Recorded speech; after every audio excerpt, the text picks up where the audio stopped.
Hello everyone, welcome back to our channel Book Study with Anu.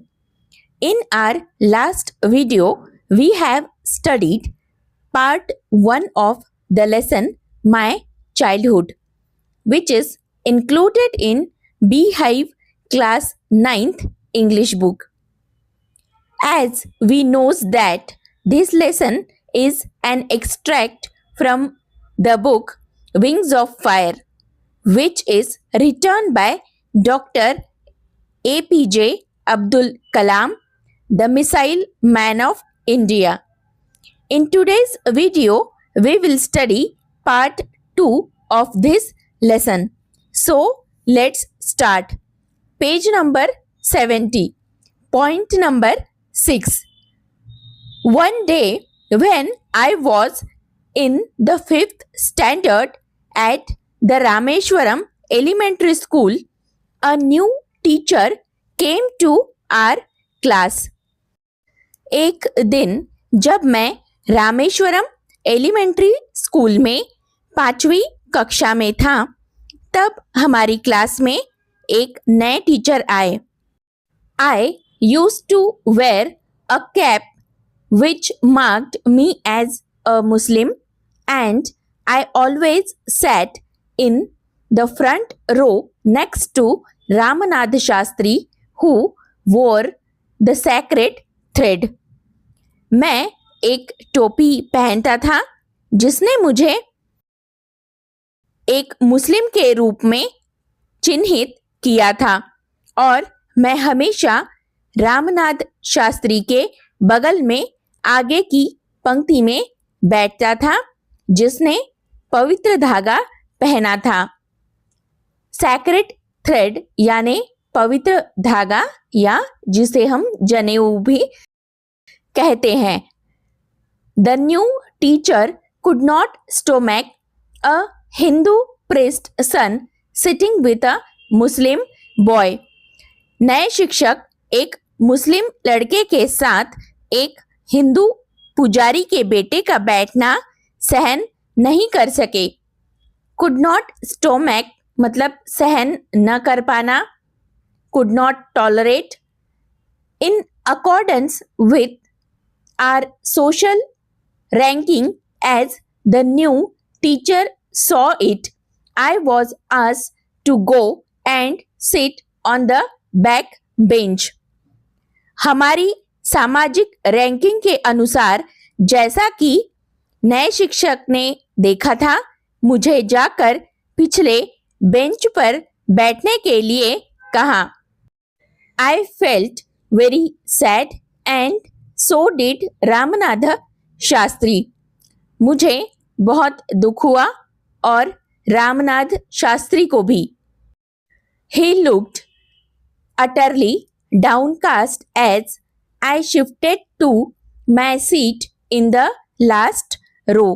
वह पूरी तरह से दुखी दिखाई दिया जब मैं पिछली पंक्ति में अपनी सीट पर चला गया. The image of him weeping when I shifted to the last row left a lasting impression on me. जब मैं अंतिम पंक्ति में स्थानांतरित हो गया तो उसके रोने की छवि ने मुझ पर अमिट छाप छोड़ी. अटरली यानी बिल्कुल.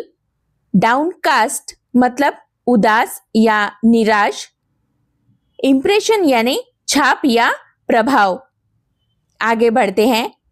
After school we went home and told our respective parents about the incident. School के बाद हम घर गए और घटना के बारे में अपने अपने माता पिता को बताया. Lakshman Shastri summoned the teacher and in our presence told the teacher that he should not spread the poison of social inequality and communal intolerance in the minds of innocent children. Lakshman Shastri ने शिक्षक को बुलाया और हमारी उपस्थिति में शिक्षक से कहा कि वह मासूम बच्चों के मन में सामाजिक असमानता और सांप्रदायिक असहिष्णुता का जहर न फैलाए। समंड यानी बुलाया, कम्युनल मतलब सांप्रदायिक, इंटॉलरेंस यानी सहन न कर पाना। He bluntly asked the teacher to either apologize or quit the school and the island. उन्होंने स्पष्ट रूप से शिक्षक से कहा कि वह या तो माफी मांगे या स्कूल और द्वीप छोड़ दे। ब्लंटली यानी बेधड़क तरीके से, अपोलोजाइज यानी माफी मांगना, क्विट यानी छोड़ना। Not only did the teacher regret his behavior, but the strong sense of conviction Lakshman Shastri conveyed ultimately reformed this young teacher. शिक्षक ने न केवल अपने बर्ताव के लिए माफी मांगी, बल्कि लक्ष्मण शास्त्री द्वारा बताई गई दृढ़ विश्वास की मजबूत भावना ने अंततः इस युवा शिक्षक को सुधार दिया। रिग्रेट यानी पछतावा, कन्विक्शन मतलब दृढ़ विश्वास या आस्था, कन्वेड मतलब बताया या पहुंचाया, अल्टीमेटली यानी अंततः, रिफॉर्म्ड यानी सुधारा गया। Next page. On the whole the small society of Rameswaram was very rigid in terms of the segregation of different social groups. कुल मिलाकर रामेश्वरम का छोटा सा समाज विभिन्न सामाजिक समूहों के अलगाव के मामले में बहुत कठोर था। रिजिड यानी कठोर, सेग्रीगेशन यानी अलगाव या विभाजन। However, my science teacher Shiv Subramania Iyer, though an orthodox Brahmin with a very conservative wife, was something of a rebel. हालांकि मेरे विज्ञान के शिक्षक शिव सुब्रमनिया अय्यर हालांकि एक रूढ़िवादी ब्राह्मण थे, जिनकी एक बहुत ही रूढ़िवादी पत्नी थी, थोड़े विद्रोही प्रकार के थे। ऑर्थोडॉक्स यानी परंपरागत या रूढ़िवादी, कंजर्वेटिव यानी परंपरावादी, रिबेल यानी विद्रोही। He did his best to break social barriers so that people from varying backgrounds could mingle easily. उन्होंने सामाजिक बाधाओं को तोड़ने के लिए अपना भरपूर प्रयास किया ताकि अलग पृष्ठभूमि के लोग आपस में आसानी से घुल मिल सके। मिंगल यानी मिलजुलना। He used to spend hours with me and would say, Kalam, I want you to develop so that you are on par with the highly educated people of the big cities. वह मेरे साथ कई घंटे बिताते थे और कहते थे, कलाम, मैं चाहता हूं कि तुम विकास करो ताकि तुम बड़े शहर के उच्च शिक्षित लोगों के बराबर बन जाओ। आगे बढ़ते हैं। One day he invited me to his home for a meal. एक दिन उन्होंने मुझे अपने घर पर भोजन के लिए आमंत्रित किया। मील यानी भोजन। His wife, horrified at the idea of a Muslim boy being invited to dine in her ritually pure kitchen. उनकी पत्नी अपने शुद्ध रसोई घर में एक मुस्लिम लड़के को भोजन करने के लिए आमंत्रित किए जाने के विचार से भयभीत थी। हॉरिफाइड यानी भयभीत थी। रिचुअली यानी परंपरागत रूप से। She refused to serve me in her kitchen. उसने मुझे अपनी रसोई में भोजन कराने से मना कर दिया। रिफ्यूज्ड यानी मना किया।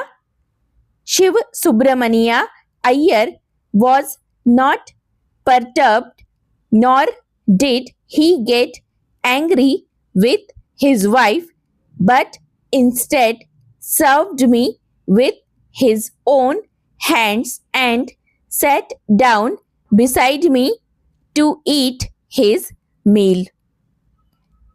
शिव सुब्रमण्या अय्यर परेशान नहीं थे और न ही उन्हें अपनी पत्नी पर गुस्सा आया, लेकिन इसके बदले उन्होंने अपने हाथों से मुझे परोसा और अपना खाना खाने के लिए मेरे बगल में बैठ गए। I wondered whether she had observed any difference in the way I ate rice, drank water, or cleaned the floor after the meal.